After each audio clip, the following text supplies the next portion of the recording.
ಕೇಂದ್ರ ಸರ್ಕಾರದಿಂದ ಮಲತಾಯಿ ಧೋರಣೆ. ಡಿಸೆಂಬರ್ 19ರಂದು ಮೋದಿ ಭೇಟಿಯಾಗಿ ಹಣ ಬಿಡುಗಡೆಗೆ ಮನವಿ ಮಾಡಿದ್ವಿ. ನಮ್ಮ ಸಂಕಷ್ಟಗಳನ್ನ ಹೇಳ್ಕೊಂಡಿದ್ವಿ. ಅಮಿತ್ ಶಾ ಅವ್ರಿಗೂ ಕೂಡ ರಾಜ್ಯದ ಪರಿಸ್ಥಿತಿಯನ್ನ ವಿವರಿಸಿದ್ದೇವೆ. ಡಿಸೆಂಬರ್ 23ರಂದು ಸಭೆ ಕರೆದಿದ್ದೇವೆ, ಬಳಿಕ ನಿರ್ಧಾರ ಅಂತ ಹೇಳಿದ್ರು. ಮೋದಿ ಬೆಂಗಳೂರಿಗೆ ಬಂದಾಗ್ಲೂ ಕೂಡ ನಾವು ಮನವಿ ಮಾಡಿದ್ವು, ಇಲ್ಲಿನ ಪರಿಸ್ಥಿತಿಯನ್ನು ಮತ್ತೊಮ್ಮೆ ವಿವರಿಸಿದ್ವು. ಹಣ ಬಿಡುಗಡೆ ಮಾಡ್ತೀನಿ ಅಂತ ಹೇಳಿದ್ರು. ಇದುವರೆಗೂ ಕೂಡ ಹಣ ಬಿಡುಗಡೆ ಮಾಡಿಲ್ಲ. ಕೇಂದ್ರ ಸರ್ಕಾರದ ವಿರುದ್ಧ ಸಿಎಂ ಸಿದ್ದರಾಮಯ್ಯ ವಾಗ್ದಾಳಿ ನಡೆಸಿದ್ರು. ರಾಜ್ಯದ ಬಗ್ಗೆ ಕೇಂದ್ರದವರಿಗೆ ಎಷ್ಟು ಮಟ್ಟಿಗೆ ಕಾಳಜಿ ಇದೆ ಅಂತ ಇದರಲ್ಲಿ ಗೊತ್ತಾಗುತ್ತೆ. ಗೃಹ ಕಚೇರಿ ಕೃಷ್ಣಾದಲ್ಲಿ ಈ ಸುದ್ದಿಗೋಷ್ಠಿಯಲ್ಲಿ ಸಿದ್ದರಾಮಯ್ಯ ಹೇಳಿದರು.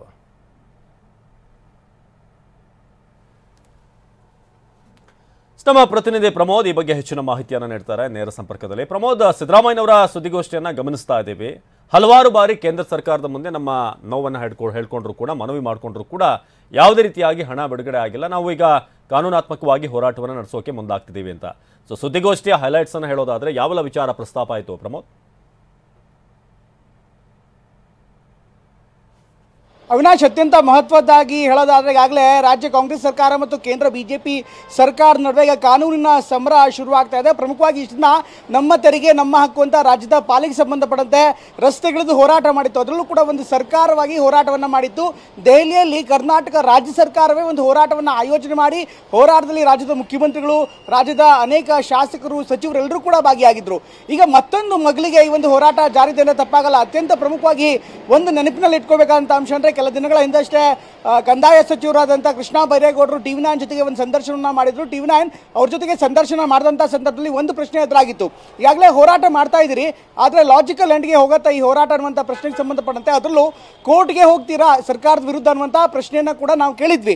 ಆ ಸಂದರ್ಭದಲ್ಲೇ ಒಂದು ಉತ್ತರ ಇಟ್ಕೊಂಡಿದ್ರು. ಅಂದರೆ ನಾವು ಎಲ್ಲ ರೀತಿಯಾದಂಥ ಹೋರಾಟಗಳನ್ನು ಮಾಡ್ತೀವಿ, ಮನವಿಯನ್ನು ಮಾಡ್ತೀವಿ, ಅವ್ರನ್ನ ಮತ್ತೆ ಮತ್ತೆ ಕನ್ವಿನ್ಸ್ ಮಾಡುವಂಥ, ಅವರು ಅಂದರೆ ಕೇಂದ್ರ ಸರ್ಕಾರವನ್ನು ಮತ್ತೆ ಮತ್ತೆ ಕನ್ವಿನ್ಸ್ ಮಾಡುವಂಥ ಪ್ರಯತ್ನವನ್ನು ಮಾಡ್ತೀವಿ.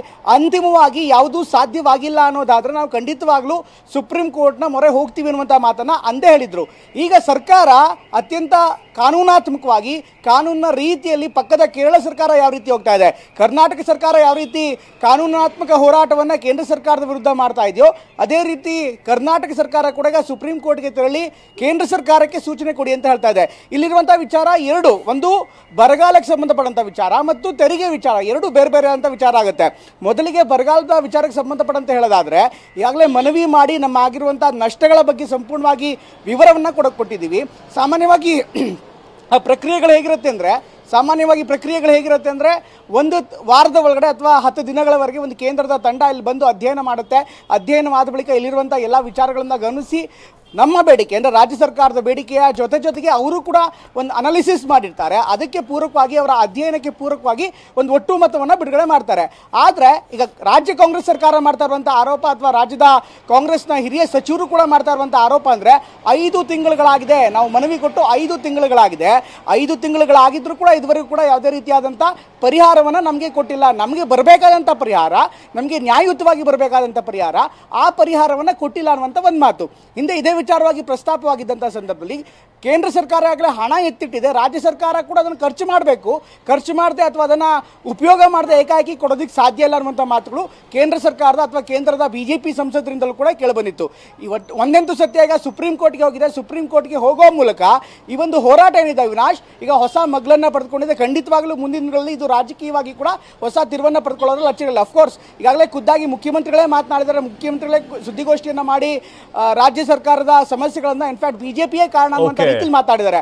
ಅದು ಚುನಾವಣೆ ಸಂದರ್ಭದಲ್ಲಿ ಮಾಡಿರುವಂತಹ ಹಿನ್ನೆಲೆಯಲ್ಲಿ ಬಹುಶಃ ಈ ಬಾರಿ ಕಾಂಗ್ರೆಸ್ ಅದರಲ್ಲೂ ಕೂಡ ಇಲ್ಲೂ ಕೂಡ ನನ್ನ ತೆರಿಗೆ ನನ್ನ ಹಕ್ಕು ಅನ್ನುವಂಥ ಮಾತೇನಿದೆ ಅಥವಾ ಘೋಷಣೆ ಏನಿದೆ, ಅದನ್ನ ರಾಜಕೀಯ ಅಸ್ತ್ರವಾಗಿ ಬಿಜೆಪಿ ವಿರುದ್ಧ ಬಳಸ್ತಾ ಇದ್ರೆ ತಪ್ಪಾಗಲ್ಲ ಅವಿನಾಶ್.